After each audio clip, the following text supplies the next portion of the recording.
And that was Stuart's first time speaking at conference as well. Can I ask Tony Vickers to stand by, and I now call Imogen Shepherd-Dubey to speak for the motion. Good morning, Conference. This new government consultation on our planning policies will do nothing to help with our housing problems. Across the country, there are hundreds of thousands of homes with permission waiting to be built, but our developers are just not building them. There is nothing in these government plans to compel our big property developers to actually build the homes we need. It also means that developers would provide less affordable housing, less social rented housing, and less money for roads, schools, and other services that are needed to accompany all of these new homes. My area of Wokingham Borough is part of a desirable commuter belt in southeast England. Despite approving most of our applications for large-scale developments, we are struggling to get our developers to actually build to our current quota. Our council is spending a significant sum of money fighting application appeals for housing in inappropriate locations, mainly put forward with the argument that we're not actually building enough.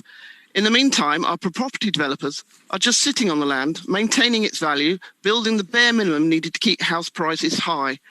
Conference, under the new planning policy in Wokingham, we expect more than double our build rate, build over 1,600 homes a year. This has been calculated because our affordability ratio and the fact that there are people who live in Wokingham but work in London or other places where wages are higher, and they are not included in the local affordability ratio. These new properties will not be the properties we need. There will be less affordable housing. We are currently requiring our developers to build 35% affordable housing, one of the highest in the country. But that will be slashed to 25% under the new rules. Developers in Wokingham want to build large 5-bedroom houses where they can get the most for their money, not the smaller family homes or the flats that we need for our local first-time buyers. As local elected councillors, we will no longer have the opportunity of oversight to comment or determine what our local community needs. This will be determined centrally by people who do not know the area and are not represented.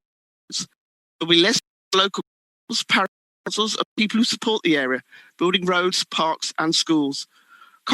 As an additional note, many of you may have already seen the results of the conversions of office buildings to apartments.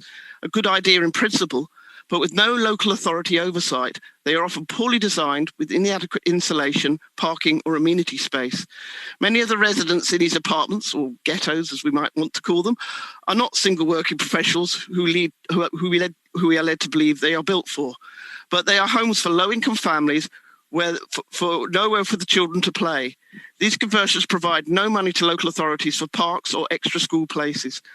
The government white paper is ill thought out and only serves the property developers to fill their pockets and not the local people who have to live with the results. We cannot proceed like this. Conference, please support this motion and help us fight for a better planning reform rather than filling the properties of the property developers. Thank you very much. Thank you so much for that, Imogen. Can I ask Janetta Sozin to stand by? I'm now calling Tony Vickers